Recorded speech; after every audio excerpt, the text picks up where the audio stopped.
অভয়ার খুনের বিচারের দাবিতে গত 9 আগস্ট অভয়ার বাবা মায়ের ডাকে নবান্ন অভিযানে যে কাণ্ড ঘটেছে তা নিয়ে এবার সরব হলেন ভাটপাড়ার বিজেপি বিধায়ক পবন সিং।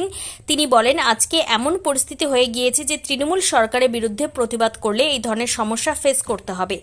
আপনার ওপরে লাঠি চলবে, আপনার বিরুদ্ধে কেস হবে। তারই ফলস্বরূপ ভাটপাড়া বিজেপি নেতা প্রিয়াঙ্গু পাণ্ডে সহ যারা যারা এই আন্দোলনে গেছিল তাদের মধ্যে 50 থেকে 100 জন বিভিন্ন জায়গায় হাসপাতালে চিকিৎসাধীন। এদের মধ্যে অভয়ার বাবা মাও বাদ যায়নি, তাদের ওপরেও পুলিশি লাঠিচার্জ করেছে। এরকম সমস্যা ফেস করতে হবে। আপনার উপরে লাঠি চলবে, আপনার মাথায়, আপনার শরীর। আর আপনি যে বলছে আমার বিধানসভায় আমার একটা বিজেপি নেতা প্রিয়াঙ্কু পাণ্ডে উপরে এরকম হয়েছে, আমি একটাই কথা বলবো, শুধু প্রিয়াঙ্কু পাণ্ডে ব্যাপার নেই, ব্যাপার আছে যত বিজেপি কর্মী ওখানে গিয়েছে, প্রচুর এরকম কর্মী উপরে অ্যাটাক হয়েছে।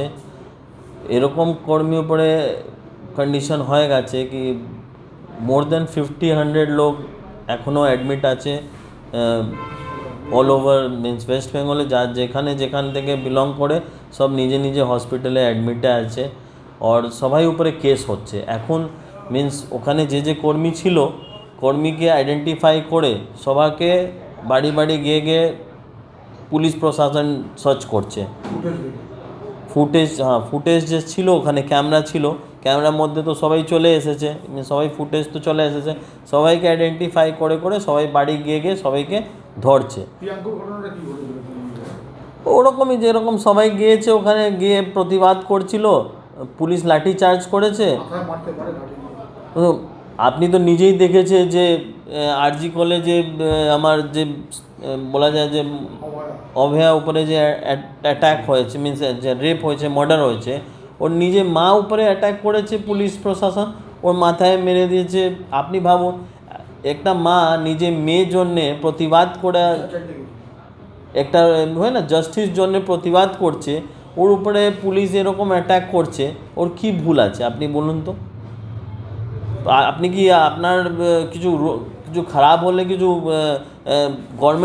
গভর্নমেন্ট এগেনস্টে আপনার কি জাস্টিস জন্য আপনি প্রতিবাদ করবে, তো কি গভর্নমেন্ট পুলিশ এরকম ব্যবহার করবে আপনার সঙ্গে? এরকম তো আইন নেই কোথাও। কি করেছে আপনি বলতে পারবেন ঠিক আছে, ওখানে তো বিজেপি বলে তো কেউ ছিল না, ওখানে তো শুধু ন্যাশনাল ফ্ল্যাগ ছিল, ওখানে তো সবাই ওর মায়ের সাপোর্টে স্ট্যান্ড ছিল, ওখানে বিজেপি তো ব্যাপারই নেই। বিজেপির নেতা অশোক বিন্দু থেকে আরম্ভ করে অনেকের উপরে মামলা করা হয়েছে, এফআইআর করা হয়েছে, এমনকি প্রাক্তন সাংসদেরও মামলা করা হয়েছে। দেখুন, আমি তো বলছি যে প্রতিবাদ করবে টিএমসি গভর্নমেন্ট এগেনস্টে সবাইকে কেস ফেস করতে হবে, এফআইআর ফেস করতে হবে, ওর উপরে কেস থাকবে। আমার নিজের উপরে কত কেস করে দিয়েছে, আমার কি ভুল ছিল? আমি আমার দলের জন্য আমি কাজ করছি, আমি মানুষের জন্য প্রতিবাদ করছি, আমি যেখানে কিছু সমস্যা হচ্ছে মানুষ ওখানে গিয়ে আমি কিছু বললে আমার উপরে কেস হয়ে যায়। এখানে শেষ কি? পুলিশ যের হাতে আইন আছে, যের হাতে অ্যাডমিনিস্ট্রেশন আছে, দায়িত্ব আছে, যে পুলিশই এরকম ভুল কাজ করবে, তো ফির আপনি কার পাশে গিয়ে এরকম জাস্টিস জন্যে আপনি অ্যাপিল করবে? কোর্ট তো বলছে কি ভাই যে শান্তিভাবে প্রতিবাদ করলে পুলিশ কিছু করবে না। ওখানে কি করেছে? এরকম একটা মিথ্যা দেখিয়ে দিয়েছে কি পুলিশের উপরে অ্যাটাক হয়েছে, তো পুলিশ আগে মারবে কার? কেউকে, ইনোসেন্ট লোককে। তো কি ইনোসেন্ট লোকে এরকম রাইট নেই কি পুলিশে প্রতিবাদ করতে পারবে? শারীরিক অবস্থা কীরকম এখন তো আগে থেকে একটা নর্মাল আছে, লেকিন আমিও ভেবেছি কি আজকে গিয়ে ওখানে দেখা করবে। কালকে তো আমার বাবা গিয়েছে, দেখা করেছে।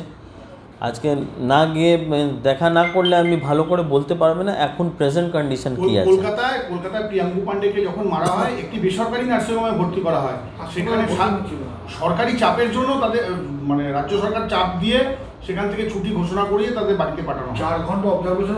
দেখুন, আজকে যত আমার কর্মী উপরে এরকম অ্যাটাক হয়েছে না, ভয়ের জন্যে না আমার দলের লোক না কেউকে স্টেট হসপিটালে অ্যাডমিট করছে না। কেন? এরকম ভয় আছে কি কালকে কিছু হয়ে না যায়, ভুল ট্রিটমেন্ট করলে ওর কিছু মৃত্যু না হয়ে যায়, এই জন্যে আমার সবাইকে পাঠিয়ে দিচ্ছে এমসে। এই একটা ভয় আছে, এই জন্যে এমসে সবাইকে পাঠিয়ে দিয়েছে। কেন কি স্টেট গভর্নমেন্টে যে হসপিটাল আছে কিছু করে দেবে, তো কালকে আমি কি করতে পারবে? ও করলে বলবে কি ওর কিছু পার্সোনাল কিছু প্রবলেম ছিল, শারীরিক কিছু সমস্যা ছিল, ওর জন্য ওর মৃত্যু হয়ে গেছে। আমি তো প্রমাণও করতে পারবে না, কেউ ডক্টর একটা লিখে দেবে তো ওই একটা প্রমাণ হয়ে যাবে। বিশ্বাস নেই। বিশ্বাস নেই তো।